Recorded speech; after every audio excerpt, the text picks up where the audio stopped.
Hey, I'm Randy Younger, New York City's go to film enthusiast. Every week, I dive deep into the world of cinema with special guests from the New York City film scene. Whether I'm interviewing industry insiders or comparing the latest releases, there's always something for every movie lover. Join me as I explore the magic of film and discover what makes these movies unforgettable. Hey guys, Rain Younger here. Under the Radar, where we talk all things film. And with me today, I have very special guests here.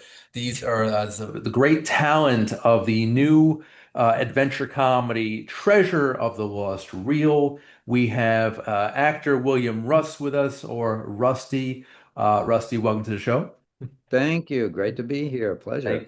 And we have filmmaker Nate Neal. The film is so weird. I'm just going to start off saying that. But that's not a bad thing at all because I really enjoyed it. It was extremely quirky. It was fun. The story kept moving along. The characters were very vivid, especially Mr. Fix-It. And I was invested in it. I'm a cinephile myself, so this film definitely resonated. But Nate, I want to start with you. How did Treasure of the Lost Reel originally begin? What was the genesis of this project? Geez, I was just thinking about this last night because I don't want to get in any lawsuit or anything, but I'll just say screw it. The Mickey Mouse thing, the Mickey Hmm. Mouse copyright thing was the little nugget of this that Disney was trying to extend their uh, copyright through any means necessary. I mean, this really happened, and I mean they didn't go around killing people, of course. See, I'm already in trouble, but. The idea is like if they did and they sent a guy like Rusty after you, that was basically the idea. Somehow some Indiana Jones parody stuff got mixed up in there too. So it was really those two worlds colliding Gotcha. that I was like, yes, this sounds kind of interesting. No, it was a great idea, and it really you ran with it, and it's awesome. Huge fan of this, Thank you. and a large part of the film that I really loved was you, Rusty. You played Mr. Fix-It, this hitman hired by the movie studio to basically, find this film and kill whoever's in his way. Rusty, how did you get involved with the film? How did that conversation take place? Well, Nate and Virginia Lloyd, the producer, got somehow they sent the script, Hmm. and I forget how exactly it came, but I read it and I just went, "Oh, this is awesome! I love this." It's a lot of movie though, Yeah, because yeah. it's a chase film. I said, "Okay, we're going to shoot Indiana Jones." Not really, but in Brooklyn with, as fast and as easy as we can. And I was just so excited about it. And I think that's one of the first things I said to Nate and Virginia. Said, "This is a lot of movie on paper here." Right. There's a lot going on, and it's Excited about it. yeah, yeah. Yeah. It's just a lot of fun. Just like a great pace about it. It keeps moving. It keeps the viewer entertained. And I'm curious, Nate, how did you establish that fun tone? Was that difficult to achieve that balance of kind of action and comedy? Yeah, I think the action stuff was a little tough because it's just more shots, right? And like Rusty was saying, we kind of bit off more than we could chew, Hmm.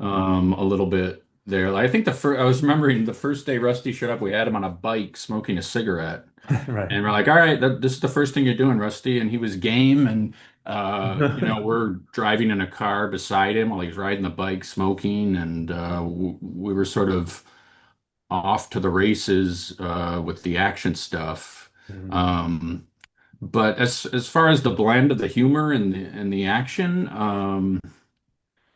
I don't know. I guess it's in the writing, and then you just try to execute it. But I thought Rusty was hilarious in it. So he's doing things that you don't even suspect, like just the way he screams or delivers a line or something is just better than you imagined it would Yeah. be. So like if you have a great actor like Rusty, you got a leg up for sure. Yeah. Well, yeah, we're also surrounded by, you had a great cast with Sean and Mhm. Shannon and Kate Kate Hannigan and Yeah.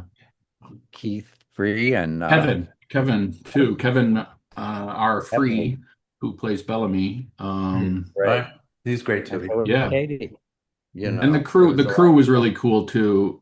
When you would say that, you would agree with that, wouldn't you, Rusty? I thought the crew was Oh, really the crew was great. excellent. I loved being on the set, Hmm. and everyone was working hard, and everyone, was trying to get your vision out there, and Hmm. it was a joy. I had a great time. I had a great time, And it and I definitely love the shows. genre. I'm an old movie fan, and I love this. I can see you're a big fan of Mhm. movies with all your Back to the Yeah. Future behind you. Of And course. yeah, just classic, just classic. I mean, And I I could, I love the genre yeah. I and mean, the whole idea of doing it in Brooklyn and yeah.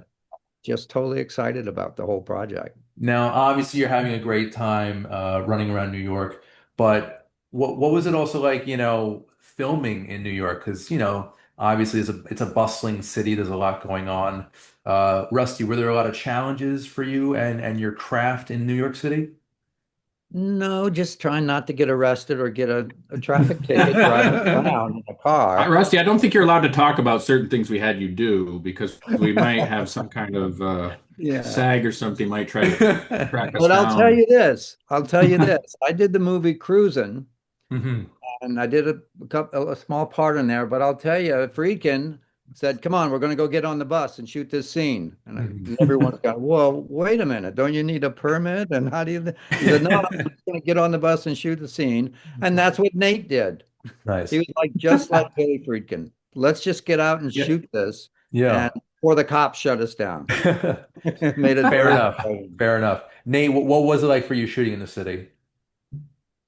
It was pretty traumatic in a lot of ways. So there, Okay. it's like highs and lows, like Yeah. exhilarating, and then days where you don't know if you're gonna do what you got to do because we had so little money, Mm. and some days you just get caught in a situation where everything's going wrong, Mm. but somehow you stick it out, we got all the shots we wanted that we planned, Okay. which is pretty incredible.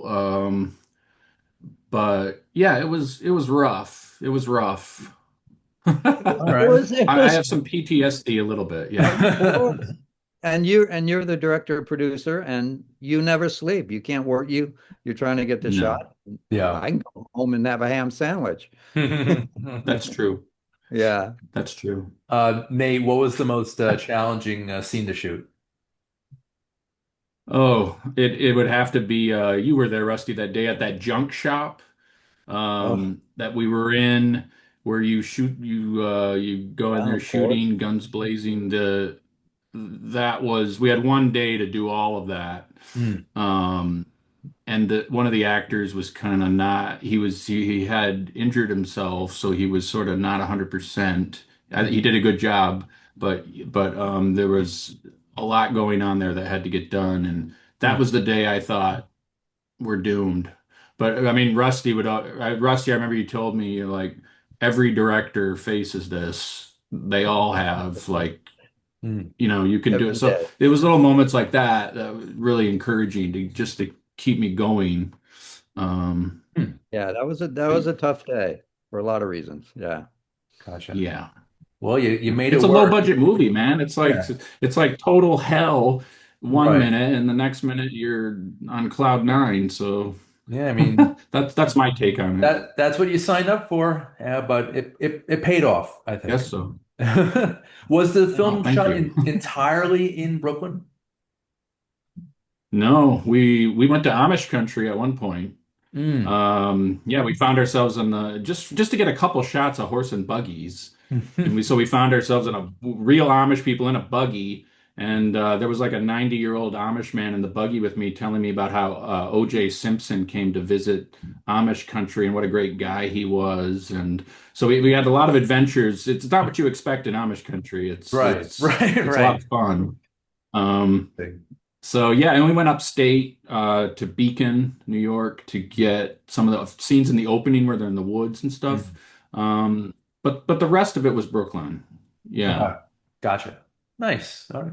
And it definitely shows. Yeah, I love that. It just it's so authentic, this film. Like you it feels like you're there. And I felt like I was there with you, Rusty, going up those hills, riding, just running all over the place. I'm curious, did you do any special preparation for the role? How did you get into character? Oh, it was about 50 years of walking around waiting that this would be a great part. No, I just go on instincts and start Nate and I just kind of started and I go, how's that feel? How's this feel? And he said, yeah, let's tweak it this way or that way. Hmm. And it's really interesting to me also because the first movie I ever did was with Brooke Shields Hmm. and George Burns, like 1977, called You and Me Kid. And I Okay. played the bad guy in that comedy. And Nice. now I'm not saying this will be the last film I ever do, but it's really fun to come back and Mhm. do this film, and I'm really proud of it. And it was such a joy with Nate. And it was just, if anything, I was channeling Lee Marvin. Yeah, we talked about who's that guy Halderman from Mhm. the Watergate days too. Oh yeah, We yeah, were yeah. looking at him and Hmm. sort of Deep Throat and stuff. So we were talking about that Okay. as inspiration. And when we had you smoke like dozens of these horrible herbal cigarettes, or just the smell, we should have had you just smoke real cigarettes because it would have been like perfume compared to that No, stuff. I And love that. I love that. I'm trying to think. There was I remember doing a pilot one time and I said, this is great. It was like about 1968 actually, and it was about the FBI. And I smoked a lot and I got so smoked, I got sick. So we Oh, didn't do it in this one. okay. But yeah, it was very exciting being on the streets in Brooklyn and Nate was really good and about Mhm. getting stuff done on the streets, which is not easy all the time. Right. That's why big crews have a million cops around to get stuff Yeah. done and out of the way. Yeah. we had a couple cops for anytime you would brandish your gun outside of your knife, we Yeah. had to have some Mm. cops. Um, But yeah, you're getting a lot of like the screening we had last night, Rusty. I wish you would have been there at the Big Apple Festival. You were getting some big laughs with that smoking stuff to the point where people were asking me after the show, like, "What's the deal with that? Why is he smoking when he's jogging?" And I'm like, "He's old school, man. My uncle did that. He would jog and then light up and then finish his jog." Like, And it's a classic movie character too, in a certain way. I mean, Yeah. I miss the smoking. I mean, you watch old movies now and you see people smoking, you go, oh, what a great moment. And yeah, it was great. I loved that part of it, tell you the truth. And it looks cool. I mean, come on. Even if it is herbal cigarettes. But yeah, Rusty. So I'm curious, you've played villains, you've played decent guys. Mr. Fix-It is definitely a far cry from Alan Matthews. So do you prefer the hero or the villain? What do you prefer to play? Well, I tell you, when I came out to LA and I love New York and I spend my year, but I came out in LA and I always thought, you know, if you can't play a villain, you're not going to work very much because a good guy is Don Johnson and he's got a part every week. Right. But every week there's a bad guy. So every all these, I thought, yeah, and I love bad guys. I never saw myself as the hero, really. I didn't think about it too Okay. much. Like the interesting guys, the character guys were the guys that I was interested in. Sure.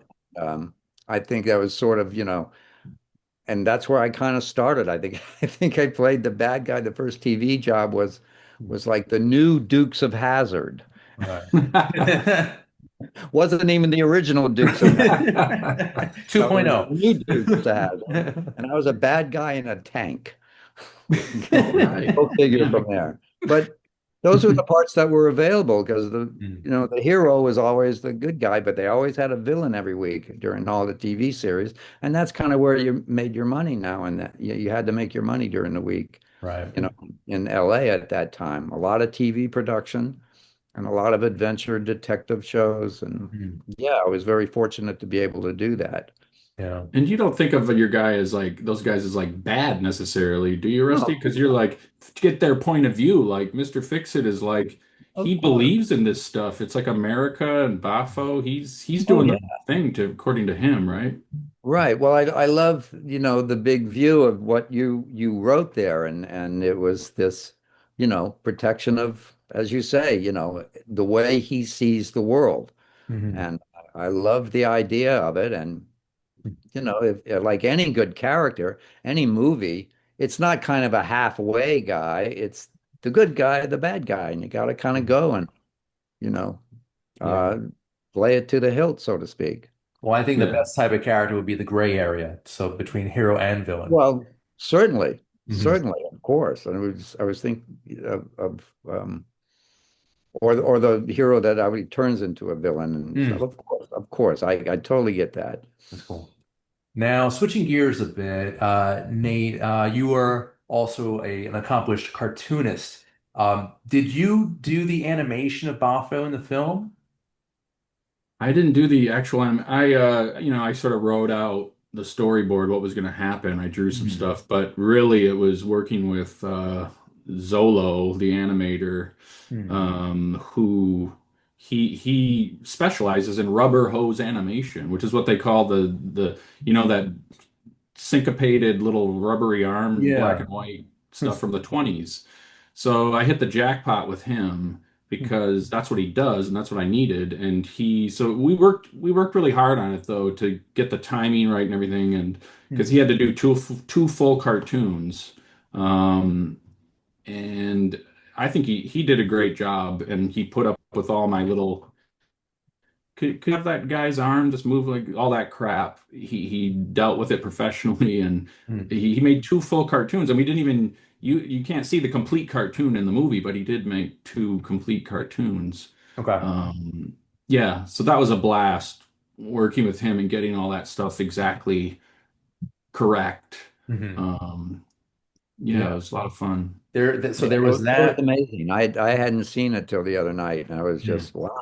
I'm Yeah. glad you liked it, Rusty. Yeah, I was Oh, wondering what you would. totally. And I Yeah. can't imagine, like you said, with the rubber movement, it's like so precise, and you have Yeah. to have so much drawn, so to speak. Yeah. It Yeah, I looked think if you great. don't know cartoons or whatever, I mean, you might be fooled. It looks like an old. It looks like it's of that era, totally, I Right. think. And another thing worth noting is the movie poster of the Treasure of the Lost Reel. Has that kind of like Pink Panther-y, Oh, Rocky I've got that. Balboa. Yeah, it's right behind me up Yeah, there. yeah, See yeah. that? Zach, I love that stuff. Did you do that yourself, or was Yeah, that I drew that. that I was drew you? that.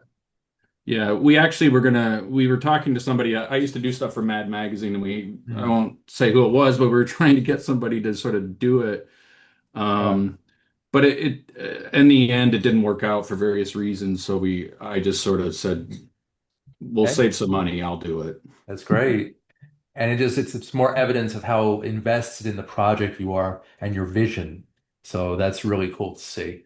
Once, Well, yeah, that once the train leaves the station, you're strapped in, man, to that's all the way to it. the end of the line. Like, No turning Well, back. that's yeah. one reason I was really so glad to kind of join on because I could see, Mm. from the script, and after talking to Nate and Virginia Lloyd, and I just kind of went, oh, these are people I want to hang out with.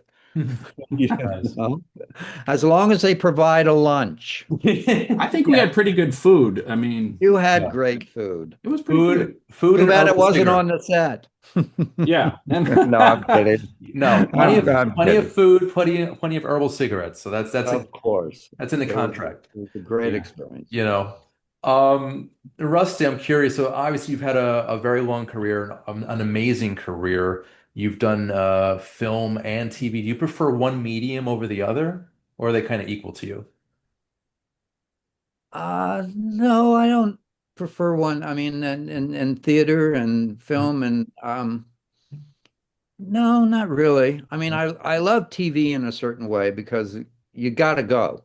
Hmm. A lot of people don't weren't able to work in TV because I like working fast. I like coming in with instincts and being ready to go. Hmm. And I like TV because, you don't have all day to shoot one page Hmm. on a thing. And I like, I mean, main thing as an actor in TV or film is learning how to, control your energy and your focus. And a lot of people couldn't do it. And then all of a sudden they call up and you're like ready to go, and Yeah. everyone is focused on you. Right, right. No, it's an interesting ability, Mm, and they're both great. I mean, because when it comes down to it, I'm doing the same thing when the camera's running, whoever's shooting or whoever's doing it, and that's the trying to live in the world that I'm put in. yeah, it Yeah, doesn't you're matter so what good at that, medium. Rusty, because I remember I don't remember what day it was, but you were just doing something like walking from one end of the room to the other, closing a door, going in here. Mm, And I was just watching you do it. Like I was supposed to be directing, but I totally forgot what I was doing or th I was just watching you do stuff. I was like, this is real, man. Like I was just mm, watching this guy do these things. I didn't, I think I might have forgotten to say cut or something, but yeah, you've got that skill where you can go into the world. It's great.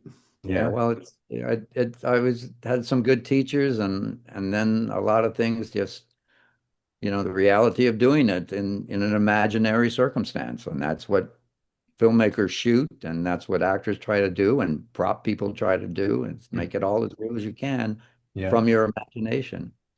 And that leads me to my next question, for both of you, actually. How important is collaboration for you on set? Rusty, you first. Um, well, the whole set is a collaboration, Hmm. whether you're the prop guy or the grips or the electrician or the camera guy. Mm, We're all working together yeah, for one thing. And I think if I don't even know how to say, I think that's one of the top things you have to always have. I right. mean, I've been on sets and places where actually I don't think I can't think of any where it wasn't a collaboration one way or the other. Okay. Some people are better at collaborating than others, Mhm. and some people, but I think that's any film that you watch, it's the end product of a lot of collaboration, Yeah. I think. Nate, how about you?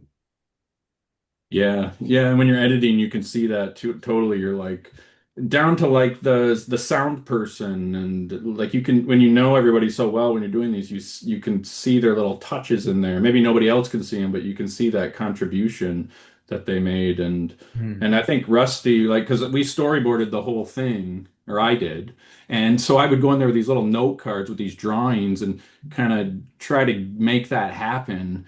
But I learned a lot from Rusty about, you know, rehearsing the scene, sort of blocking it out over as many times as you can that you have time for, so you're not really thinking about it. And meanwhile, the camera is practicing their moves while the actor's doing that, and that's when it's like I love that. I love that process. That's really and then you end up getting a great scene Yeah, because everybody knows what they're doing. And I've worked exactly. with a lot of different directors on TV and film and even stage, but usually the first thing they do, they know where they want, kind of the basic, and Mhm. then they say, bring the actors in and let's see what they want to do. Hmm. How their instincts tell them, and obviously the writers have their point of view, and a lot of times they're going, oh, okay, but it's all a collaboration, and then from that, the lighting guy comes in, okay, we need to do this over here and this over here. The prop guy comes in and says, okay, we need this and we need this. By the time you get down to it and you shoot it, you've had this amazing collaboration. That's one thing I do love about TV and film Yeah. is that it is a gigantic collaboration and everyone's working towards the one moment that the director and the writer have in mind, hopefully. Well put, sir. Well put. Now I'm curious, how can people see this film? I mean, I know it was just at a film festival. I know there's a couple on the way. Nate, how could people see Treasure of the Lost Reel? That's a good question. So, well, we're just, the world premiere was like yesterday at Big Apple Film Festival here in New York, and we've got another one in June. We're not sure the exact date, but the festival is between June 11th and the 21st, and that's also in New York, the Manhattan Film Festival. I think this might be the first time I'm even talking about this, but we're in that one too, and that's in like uh, yeah, so that should be fun, but we hope to, we're submitted to a lot of different festivals, so hopefully we'll have more and more of those. But I think this year is going to be festival stuff, Okay.